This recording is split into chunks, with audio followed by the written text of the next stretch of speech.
Bismillahirrahmanirrahim. Assalamu alaikum my dear students. Welcome to lecture number 31 of grade 9 physics on date 1/5/2020. आज हम written work दोबारा करेंगे assignment का।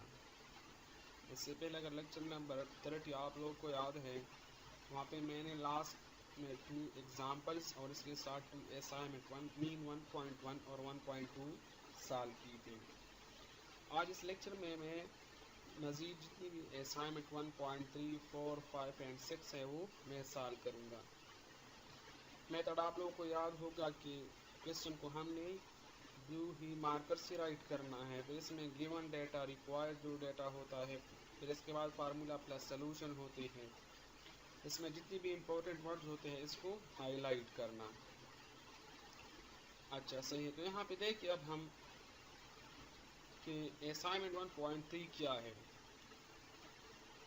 तो असाइनमेंट 1.3 है कि एडल्ट हाउस फ्लाई मॉस्का डोमेटेका is having a mass of only about 0.40214 kg।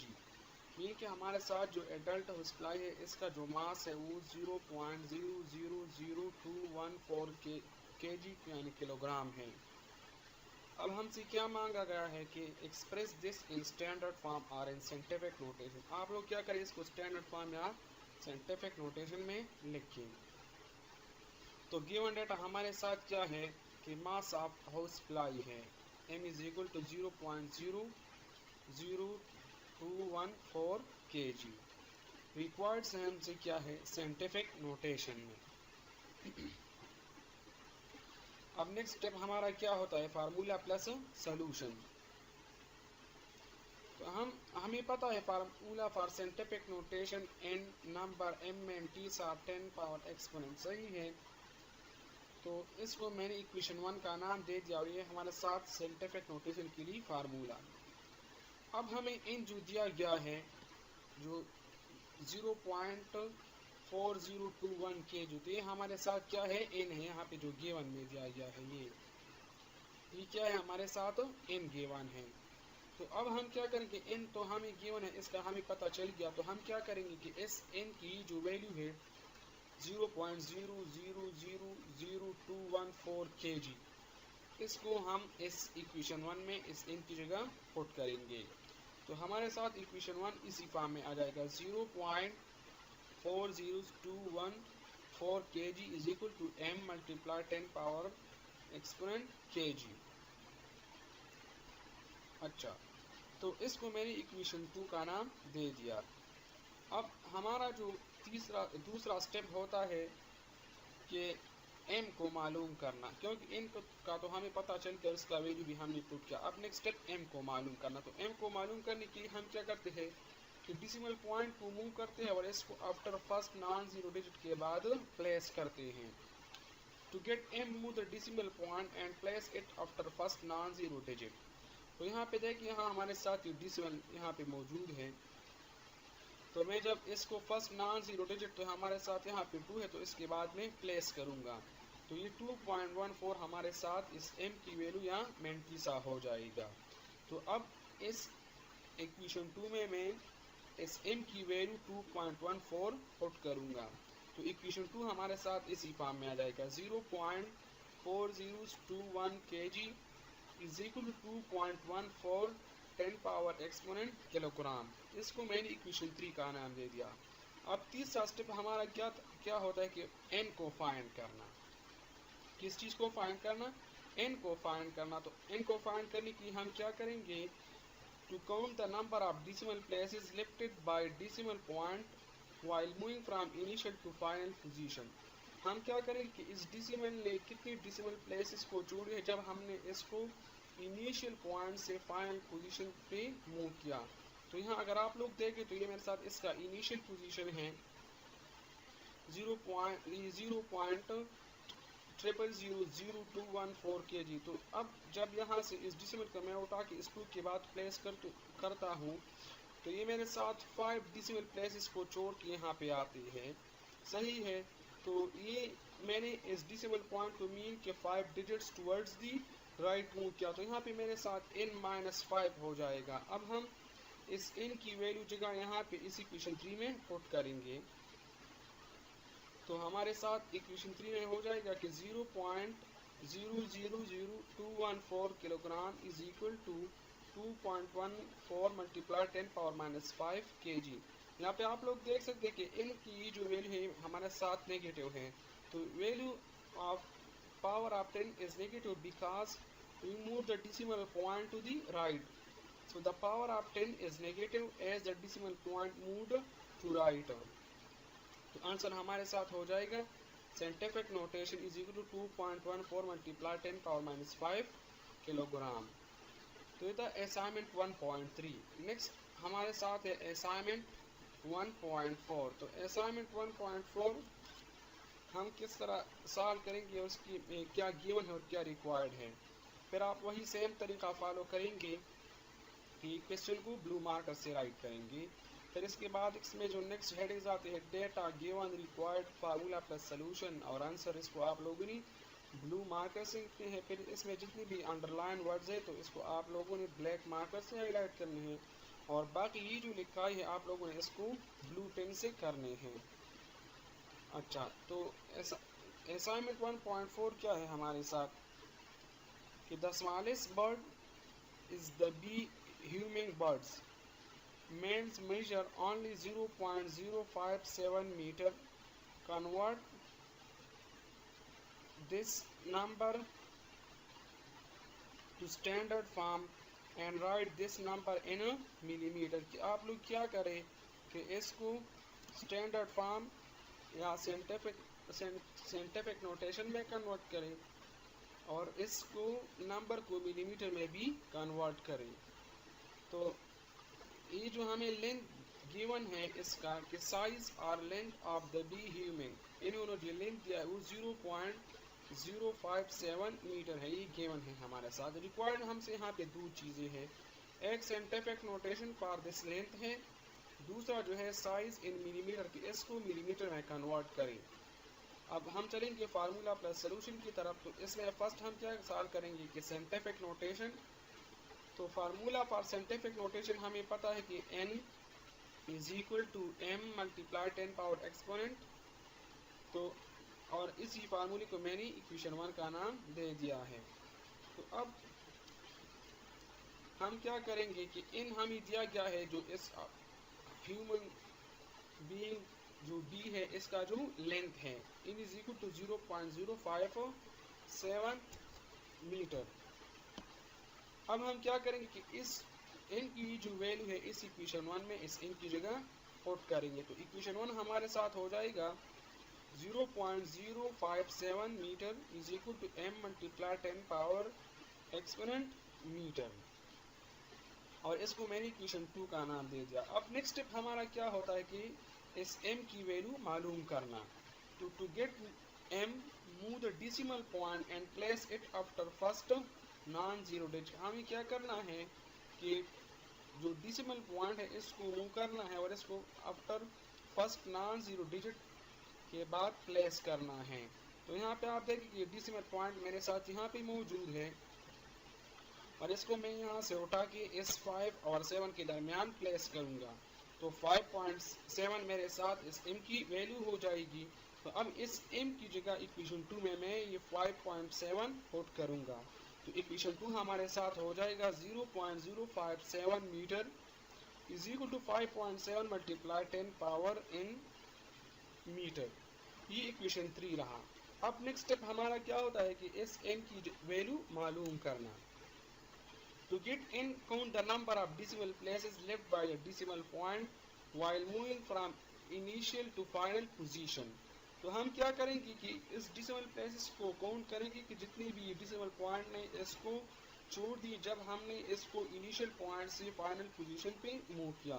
तो यहाँ पे आप लोग देखें कि मेरे साथ इनिशियल पोजीशन इसका ये है और इसको मैंने 2 डिजिट्स के लिए मूव किया है, मीन 0 और 5 की। तो यहाँ पे इनकी जो वैल्यू है हमारे साथ -2 आ जाएगी, क्योंकि वजह ये है कि हमने इस डेसिमल को जो है वो टू लेस स्कीली टूवर्ड्स दी राइट मूव किया है, तो इसलिए हमारे साथ ये पावर नेगेटिव आ गया।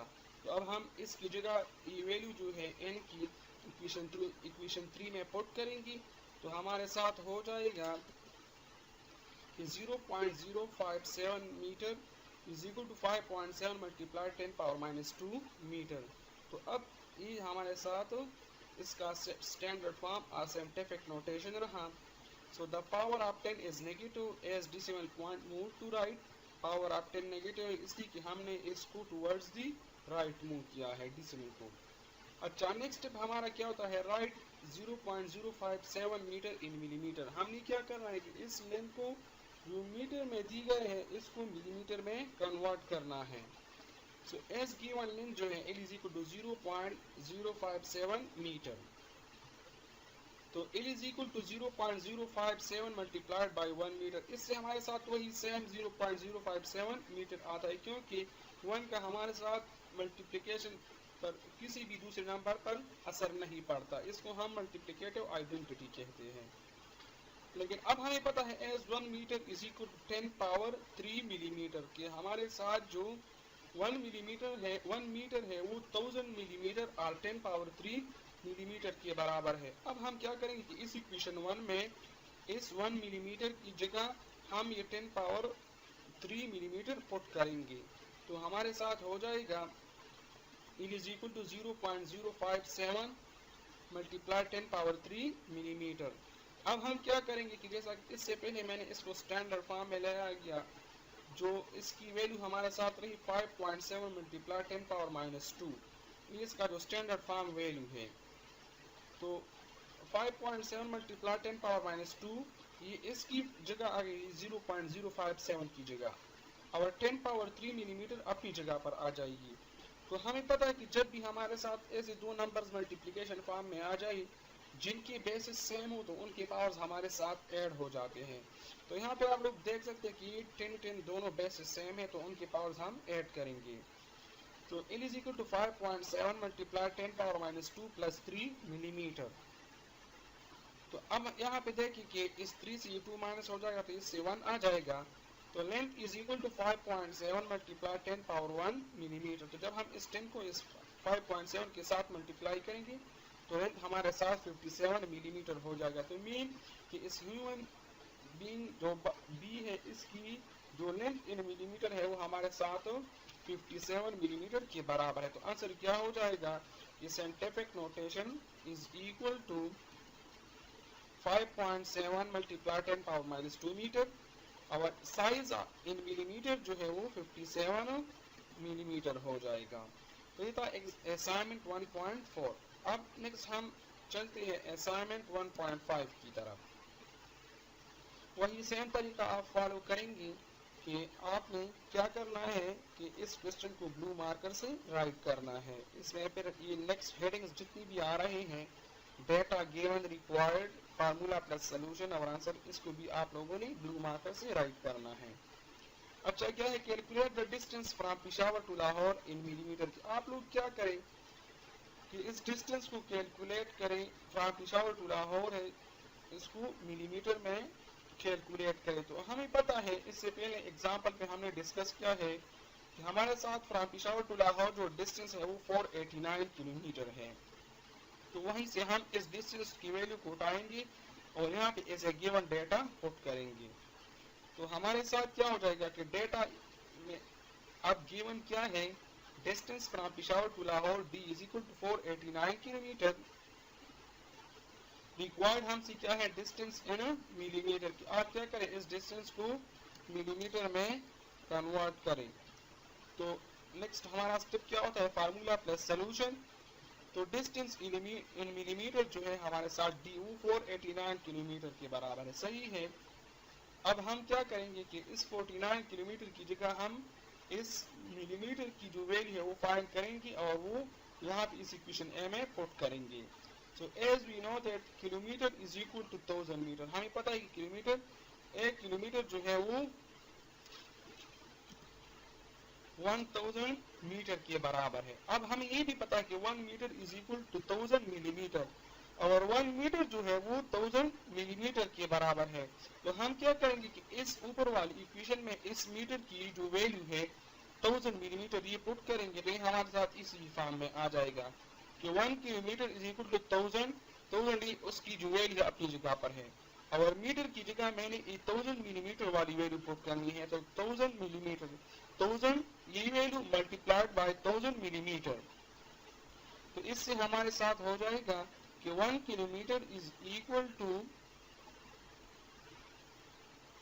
10 लाख मिलीमीटर। सही है।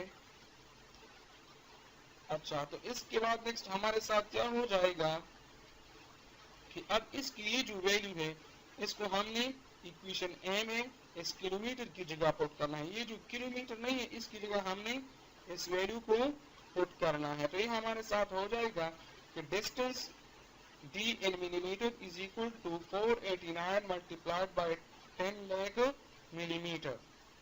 तो इससे हमारे साथ हो जाएगा कि ये जो 10 लाख हमारे साथ बराबर है 1.0 मल्टीप्लाई 10 पावर 6 की। क्योंकि यहाँ पे मेरे साथ डिसिमल मौजूद है तो जब यहाँ से इसको मैं 10 डिजिट्स के लिए टुवर्ड्स द लेफ्ट मूव करूंगा तो 1 मल्टीप्लाई 10 पावर 6 हमारे साथ हो जाएगा। और जब हम 1 को इस 489 के साथ मल्टीप्लाई करें तो इससे हमारे साथ फिर वही 489 आ जाएगा। तो distance in millimetre is equal to 489 multiply 10 power 6 millimetre. अब 489 को हम दूसरी फॉर्म में भी लिख सकते हैं कि distance in millimetre is equal to, यहाँ पे ये जो डिसिमल इसकी है इसको मैं 4 और 8 के दरमियान प्लेस करता हूँ। मीन कि मैं यहाँ से इस डिसिमल को 2 डिजिट्स के लिए टुवर्ड्स द लेफ्ट मूव करता हूँ तो फिर हमारे साथ पावर पॉजिटिव आ जाएगा। सो 4.89 multiply 10 power 2 multiply 10 power 6 millimetre अपनी जगह पर आ जाएगी। तो ये हमारे साथ हो जाएगी क्योंकि हमें पता है कि जब भी किसी भी दो नंबर्स मल्टीप्लिकेशन फॉर्म में आ जाएंगे और इसके बेसिस सेम हो तो उसके पावर्स ऐड हो जाते हैं। तो ये जो 6 है और 2 है आपस में ऐड हो जाएंगे तो डिस्टेंस इन मिलीमीटर हो जाएगा 4.89 मल्टीप्लाई 10 पावर 8 मिलीमीटर। तो हमारे साथ आंसर क्या हो जाएगा कि distance in millimetre is equal to 4.89 multiply 10 power 8 millimetre. यह है असाइनमेंट 1.5। नेक्स्ट है हमारे साथ असाइनमेंट नंबर 1.6। असाइनमेंट 1.6 में ये बात पूछता है कि इस दोनों डिवाइस में हमारे साथ कौन सा डिवाइस मोर एक्यूरेट मेजरमेंट करेगा लेंथ का। तो उसके लिए उन्होंने कुछ कंडीशन दी गई, उन्हीं कंडीशन के बेस पे कि which of the following is more accurate device for measuring length. इन दोनों में से कौन सा डिवाइस मोर एक्यूरेट होगा फॉर मेजरिंग लेंथ। ए में क्या है, a vernier calliper with main scale of 1 millimetre marking and 5 division on sliding scale. अब हमारे साथ वर्नियर कैलिपर जो है उसकी मेन स्केल की जो कम से कम मार्किंग है, लीस्ट मार्किंग है वो 1 मिलीमीटर है और उसके ऊपर जो स्लाइडिंग स्केल है वो उसके ऊपर टोटल डिवीजन 50 है। बी में ऑप्शन क्या है कि a screw gauge of pitch 1 millimetre and 25 division on the circular scale. सही है कि हमारे साथ जो पिच ऑफ स्क्रू गेज है वो 1 मिलीमीटर के बराबर है और total division on circular scale जो है वो 25 है। तो हमें पता है कि यहाँ पे गिवन क्या है डेटा में कि least division on main scale is equal to 1 millimetre for a part जो है, division on sliding scale total जो है वो 50 है। अच्छा, यहाँ पे हमारे साथ जो बी है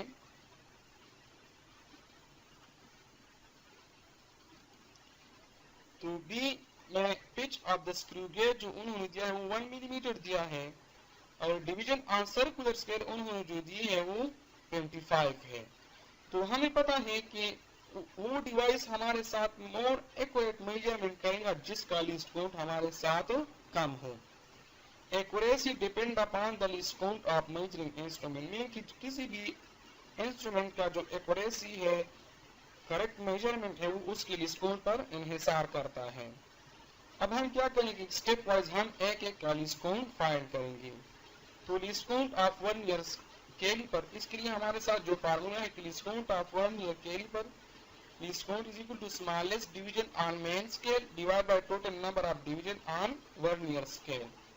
तो यहाँ पे आप लोगों ने गिवन डेटा में ऑब्जर्व किया कि हमारे साथ जो smallest division on main scale था वो 1 मिलीमीटर था और total division on vernier scale जो थी वो 50 थी। तो उसकी जगह ये जो वैल्यूज है हम यहाँ पे पुट करेंगे 1 मिलीमीटर जो least division on main scale है इसकी वैल्यू है divide by total number of vernier scale जो 50 है। तो जब हम इसमें ये वैल्यू पुट करेंगे तो इससे हमारे साथ लीस्ट काउंट आ जाएगा 0.02 मिलीमीटर। तो ये लीस्ट काउंट आप अपने साथ याद रखें कि हमारे साथ वर्नियर कैलिपर का लीस्ट काउंट आ गया 0.02 मिलीमीटर। अच्छा नेक्स्ट हम क्या करेंगे, अब least count of screw gauge को फाइंड करेंगे। तो least count of screw gauge हमें पता है कि इसकी हमारे साथ फार्मूला है least count is equal to pitch of screw gauge divide by total number of division on circular scale. कि pitch of the screw gauge की वैल्यू क्या है और total number of division on circular scale जो है। तो as a given data में हमने ये ऑब्जर्व किया कि pitch of the screw gauge की जो वैल्यू है वो 1 मिलीमीटर है और total number of division on circular scale जो है वो 25 है। तो यहाँ पे हम जब इस वैल्यूज को पुट करेंगे तो हमारे साथ हो जाएगा least count is equal to 1 millimetre divide by 25। तो इससे हमारे साथ वैल्यू आ जाएगी least count is equal to 0.04 millimetre. तो अब यहाँ पे आप लोग देखिए जो लीस्ट काउंट है ये वर्नियर कैलिपर का है और ये जो लीस्ट काउंट है वो स्क्रू गेज का है। तो mean least count of vernier caliper जो है वो less than least count of screw gauge है। तो मीन यहाँ पे हम आंसर में क्या राइट करेंगे, the least count of vernier caliper is less than the screw gauge. Vernier caliper का जो लीस्ट काउंट है वो स्क्रू गेज से कम है, therefore the vernier caliper is more accurate than screw gauge. चलिए तो हमारे साथ वर्नियर कैलिपर क्या होगा, more accurate than screw gauge होगा फॉर मेजरिंग ऑफ लेंथ। ये था हमारे साथ असाइनमेंट 1.6। इंशाल्लाह नेक्स्ट लेक्चर में असाइनमेंट 1.7 और के साथ थोड़ा सा न्यूमेरिकल प्रॉब्लम के साथ हाजिर होऊंगा।